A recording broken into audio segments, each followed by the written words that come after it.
warahmatullahi wabarakatuh. Halo guys, kembali lagi bersama kami berdua, aku Aulia Jija dan aku Maulida Nisa di podcast kami berdua.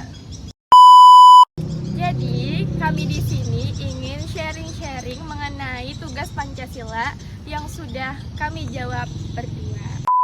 Oke, jadi siapa nih yang mau nanya duluan? Yaudah aku deh duluan ya. Oke deh. Coba deh jelaskan sedikit tentang pengetahuan Maulida nih. Apa sih pelaksanaan Pancasila di perguruan tinggi ini? Oke, nah jadi pelaksanaan Pancasila di perguruan tinggi itu didasarkan pada beberapa prinsip dasar. Yang pertama nih, Pancasila sebagai ideologi negara. Perguruan tinggi di Indonesia mengakui Pancasila sebagai ideologi negara yang menjadi landasan bagi pembangunan nasional. Nah, perguruan tinggi itu harus menerapkan nilai-nilai Pancasila dalam segala aspek kehidupan kampus. Terus yang kedua, pendidikan karakter. Nah, perguruan tinggi itu memiliki peran penting dalam membentuk karakter mahasiswa yang berlandaskan pada nilai-nilai Pancasila seperti tanggung jawab, kejujuran, dan lain sebagainya. Terus yang ketiga, sebagai pembinaan kebangsaan. Perguruan tinggi harus menjadi wahana pembinaan kebangsaan. Mereka harus mendorong mahasiswa untuk mencintai, menghargai budaya, suku, agama, dan bahasa yang ada di Indonesia. Terus nih yang terakhir, sebagai pengabdian kepada masyarakat. Perguruan tinggi harus memiliki komitmen untuk berkontribusi dalam pembangunan masyarakat.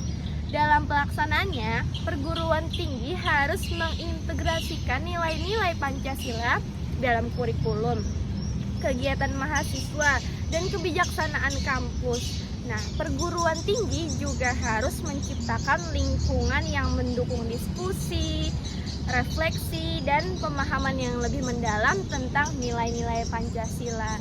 Nah, itu sih dasar pelaksanaan Pancasila di perguruan tinggi menurut aku. Gimana nih Aulia? Oh iya, bagus. Nah, sekarang aku lagi nggak sih yang nanya nih sama Aulia? Ya boleh.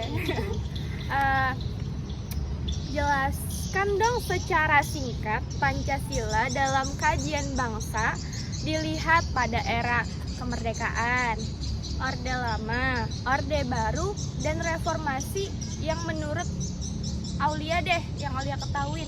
Apa tuh? Oke, jadi yang pertama, di era kemerdekaan. Jadi di era kemerdekaan, Pancasila dianggap sebagai ideologi negara yang menjadi landasan bagi pembangunan nasional. Pancasila dipandang sebagai simbol persatuan dan kesatuan bangsa Indonesia yang beragama. Pancasila juga dijadikan sebagai pedoman dalam pembentukan undang-undang dan kebijakan pemerintah. Nah, jadi yang pertama itu di era kemerdekaan, dan yang kedua di Orde Lama. Jadi Pancasila dijadikan sebagai dasar negara yang harus dijunjung tinggi oleh seluruh warga negara Indonesia. Pancasila dipandang sebagai ideologi yang dapat mempersatukan bangsa Indonesia dan mengatasi perbedaan suku, agama, dan budaya.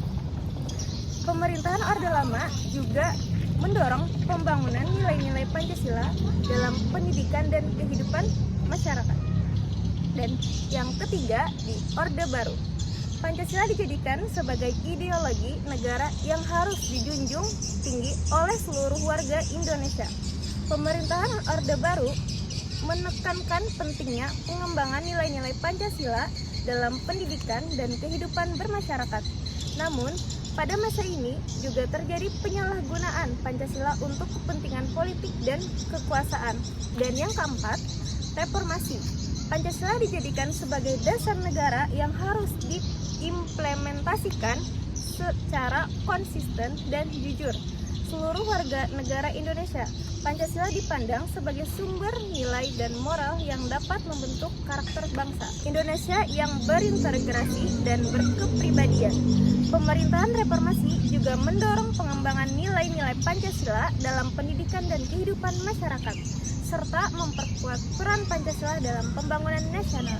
Nah, jadi itu penjelasan sedikit dari aku tentang Pancasila secara singkat dan bangsa dilihat pada era kemerdekaan, Orde Lama, Orde Baru, dan Reformasi. Cukup jelas ya, bagus. Oke, baik. Jadi kan tadi Maulida udah bertanya nih kepada aku. Iya. Sekarang kita gantian lagi ya. Gantian lagi. Oke. Jadi tolong jelaskan pandangan Maulida mengenai Pancasila sebagai ideologi nasional. Oke deh.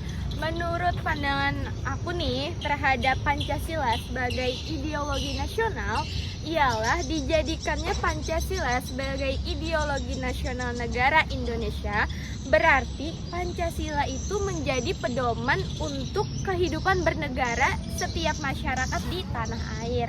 Pancasila sebagai ideologi merupakan penuntun bagi negara dan masyarakat untuk mewujudkan cita-cita masyarakat yang adil dan makmur melalui pembangunan nasional. Namun, Pancasila sebagai ideologi tidak akan ada artinya jika masyarakat tidak menjalankan atau mengamalkan nilai-nilai yang ada di dalam Pancasila dalam kehidupan sehari-hari. Nah, menurut aku itu tadi deh pandangan aku Pancasila sebagai ideologi nasional. Oke, baik ya, sangat bagus ya penjelasannya tadi.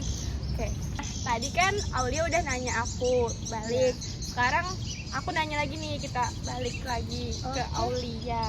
Oke. Aku di sini cuma mau nanya, jelasin dong sedikit nih makna Pancasila sebagai ideologi nasional negara menurut Aulia. Oke, baik.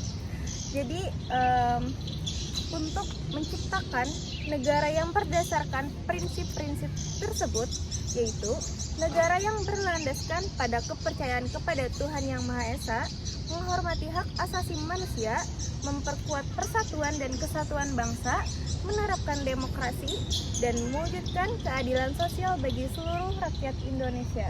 Begitu Maulida. Begitu ya, makna Pancasila sebagai ideologi nasional Indonesia menurut pandangan Aulia. Wah, sangat bagus. Oke, baik. Jadi ini aku mau nanya lagi satu kali lagi nih, terakhir ya. Terakhir ya. Oke, siap. Jadi tolong dong jelaskan pengertian etika, nilai, dan norma, serta bagaimana sih hubungan ketiganya itu. Nah, tolong jelaskan sedikit. Oke deh. Jadi sebelum aku ngejelasin hubungan ketiganya tuh, kita dari pengertian etika, nilai, dan norma dulu nggak sih ya? Nah, etika itu adalah cabang filsafat yang mempertimbangkan apa yang dianggap baik dan benar dalam tindakan manusia. Nah, biasanya tuh etika ini mengeksplorasi pertanyaan-pertanyaan seperti apa yang harusnya dilakukan dan sebagainya. Terus nilai. Nah, nilai itu adalah keyakinan atau prinsip yang dianggap penting atau diinginkan oleh individu atau kelompok. Terus norma. Norma adalah aturan atau standar perilaku yang diakui dan diharapkan oleh suatu kelompok atau masyarakat. Nah, hubungan ketiganya itu saling berkaitan seperti etika dengan norma. Etika memberikan dasar konseptual untuk pembentukan norma-norma. Terus nilai dengan norma, kayak nilai memberikan dasar atau alasan untuk norma-norma tertentu. Nah, terus etika dengan nilai. Etika seringkali didasarkan kepada nilai-nilai. Nilai-nilai yang dipegang oleh individu atau masyarakat membentuk landasan untuk pengembangan norma-norma. Nah, dengan demikian, etika, nilai, dan norma saling terkait dan membentuk kerangka kerja yang kompleks untuk membimbing perilaku individu dan masyarakat secara umum. Etika itu mempertimbangkan nilai-nilai sebagai dasar konsepnya, Sementara norma-norma menciptakan paduan praktis untuk menerapkan nilai-nilai tersebut dalam kehidupan sehari-hari. Nah, itu sih menurut aku ada pengertian dari etika, norma, nilai, dan hubungan ketiganya. Oke, baik. Jadi sangat jelas ya guys. Jadi padahal saya mintanya sedikit loh, tapi beliau sangat jelas sekali. Oke, bagus. Jadi kan Aulia udah nih, pertanyaan terakhir buat aku. Sekarang aku lagi deh yang nanya. Satu pertanyaan terakhir lagi buat Aulia. Yaitu aku minta jelasin lagi pengertian Pancasila sebagai etika. Oke, baik. Jadi di sini sedikit penjelasan tentang Pancasila sebagai etika. Jadi Pancasila sebagai etika adalah penjabaran dari sila-sila dalam Pancasila untuk mengatur perilaku masyarakat dalam kehidupan. Tujuan hal ini dilakukan agar tidak adanya ketimpangan dalam etika agar dapat memiliki dasaran mana yang baik dan mana yang buruk dinilai dari segi nilai luhur bangsa. Nah, jadi itu Maulida tentang penjelasan sedikit pengertian Pancasila sebagai etika. Bagus. Oke, mungkin ini aja nih dari kami berdua. Kami berdua izin pamit undur diri.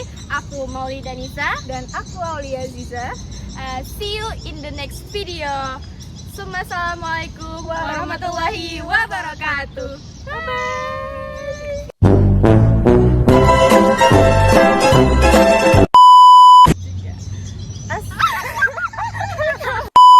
Yang keempat, reformasi. Pancasila dijadikan